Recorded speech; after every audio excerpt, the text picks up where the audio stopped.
мен ушу садикке күнөө табышкандыгы байланыштуу жактоочу катары катышып атам да. Бул окуяны силер бардыңар уктуңар. Ошол 6 жашар баланы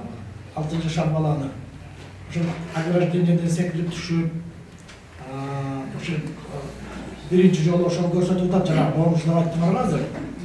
20 жаштагы бала. Ал мурда соттолгон экен, эч бара турган жери жок.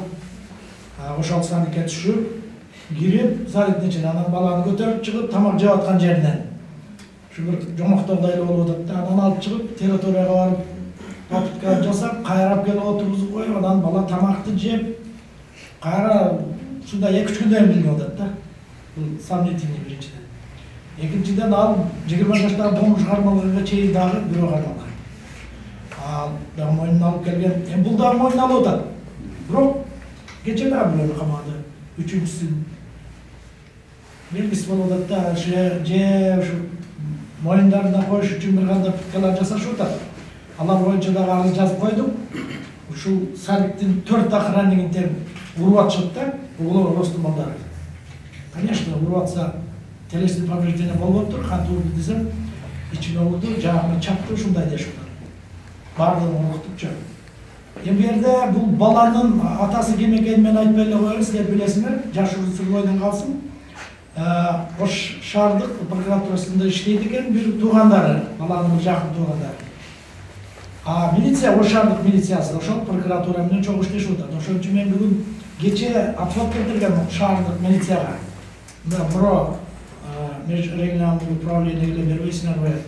Ошол эле текшерсин десем, тергөөчү кайра менен сурап атат, ошол садиктин ичинде дагы эме жоголгон турбайбы дейт. 2000 сом акчасы менен кошелек түшүп калган экен, ошондо жана бомж уздап кетти ошол боюнча.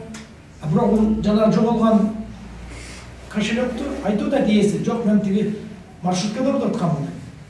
Жок, менен сурашып атат. Маршруткада эмес, садиктин ичинде урдап деп жаздырып бердим деп атат. Ушуга чейин барып атасыз, значит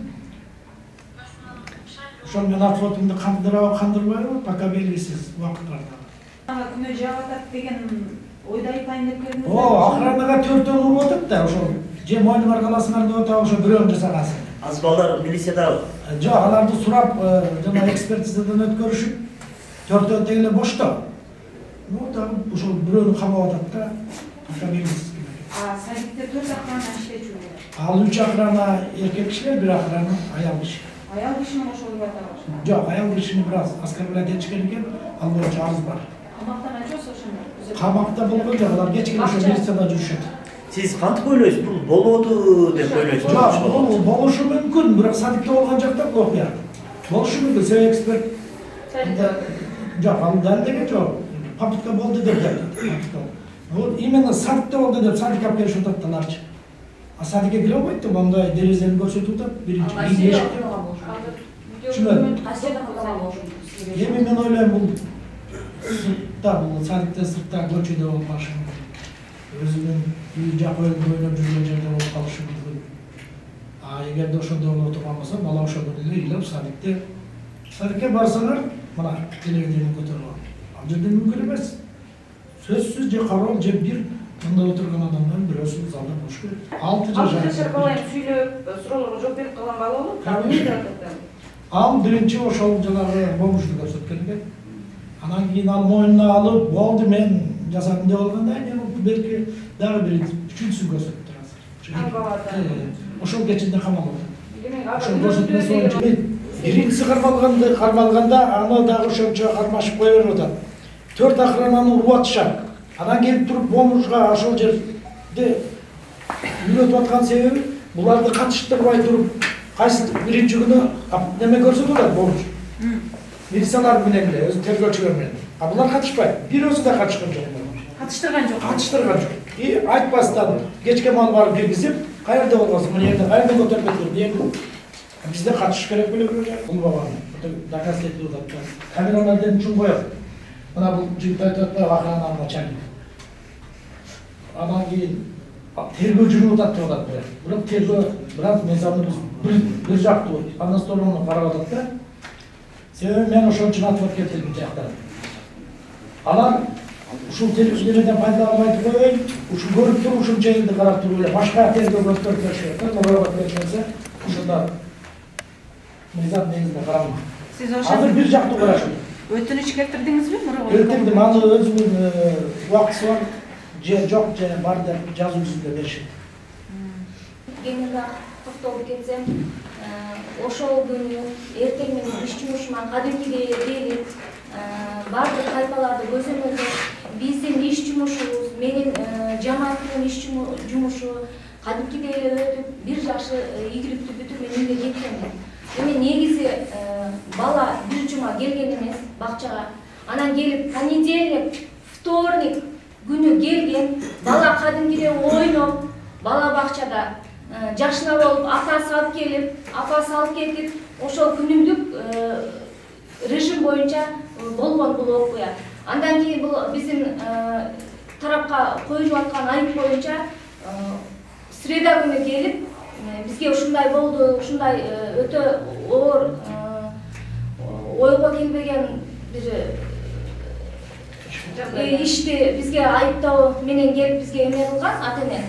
Ошонун негизинде биз эмне деп айтмакмын? Мен биринчиден бул бала бакчада мындай иш болууга мүмкүн эмес.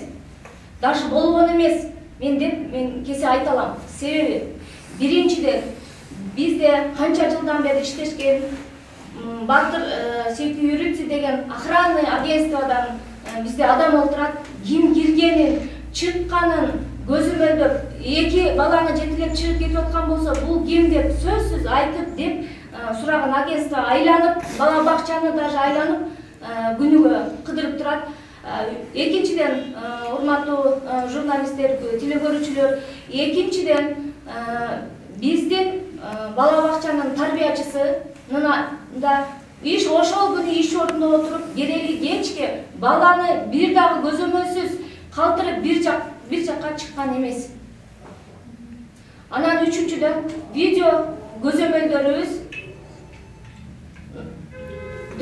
бир чоочун адам келип бизге бир жаман бир ишке, бир ошондой бир ишке болгон бир натыйжалары көрүнгөн эмес, болгон эмес видео камерабызда. Азыр ушул учурда биздин видео көзөмөлүбүз азыр ошол ички иштер бөлүмүндө текшерилип жатат.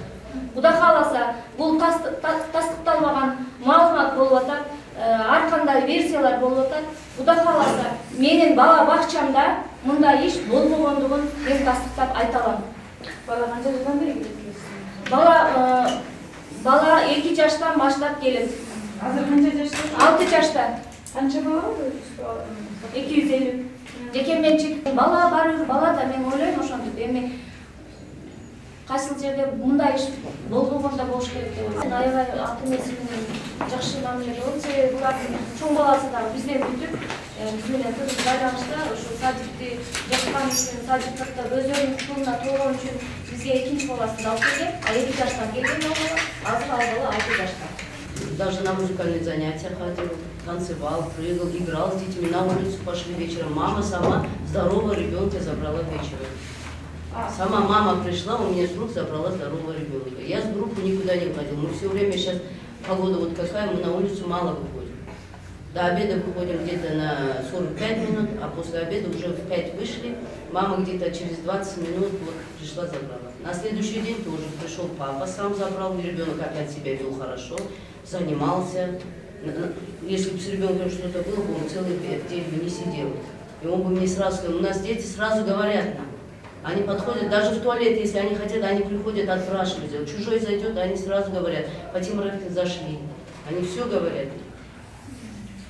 А так чужой подойдет, они сразу подходят и нам говорят. А в понедельник они пришли, вторник, в среду мне вот это заявили. Садикте болгондун дагы бир доказательство. 7 жерде видеокамера тур, 7 жерде. Анын бардыгын милиция алып кетти. Милиция даже ошол жердеги компьютерлерден бери чыгарып беришти. Пока жыйынтык жок. Анда көрүнгөн жок, көрүнүп атат. 7 жерде сөз көрүшкөн эле ошол эмеге келген адамды. Биздин бала бакча бардыгы кантип эле жумушубузду аткарып, ошол жамаат толугу менен иш жүргүзүлүп атат. Азыр мынакей биз договор боюнча охрана агентствонун жетекчилиги отурат бул жерде. Анын балдары да келип өз жумушун аткарып, эч кандай бизде эме жок азыр.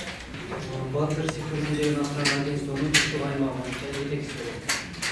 Биз бала бакча менен иштегенибизде 4 жыл болду. Буга чейин эч кандай эчтеке касалган эмес, кылмыш болгон эмес. Бул кылмыш болгонго мүмкүнчүлүк жок биздин сайтта. Себеби заборлор касалган, үстүнөн тикенек менен тартылган, туш келген адам кире албайт. Бир эле барабан кирет. Ол жерде физический охрана постоянно бир күзөт кызматкери болот. Бул жерде турган күзөт кызматкери 2013-жылдан бери бар. Военныйдан пенсияга чыккан, 20 жыл военныйда иштеп, канчалаган солдаттар тарбиялап чыгарган, өзүнүн 2 кыз, 1 уул, 3 кыз, 1 уул бар. Аларды тарбиялаган. Киши боюнча күзөт кызматкери боюнча кызматынан эч кандай жабык болгон 4 жылдан бери. Бул балаты менен мыйзамдуу түрдө договорубуз бар. Ушул жерден эртеден 8-ден баштап кечки 5-ке чейин балдардын коопсуздугун биз камсыз кылабыз. Видео көзөмөл коюлган. Анын тарбиячысы бар. Сырттан видео көзөмөлдү көзү менен көрүп чыккан. Кылмыш болгон күндөрдү, кийинки, адан кийинкилерди эч кандай чоочун киши эмес. Бул убакка чейин эч кандай окуя болгон эмес. Анан өзүнүн сотрудниктерине ишенип, бул кылмышты сайттын ичинде болгон деп эсептебейт. Бул айыптуу сөзсүз табылыш керек. Мыйзам алдында, Аллахтын алдында жооп бериш керек. Мы пришли в защиту своих коллег.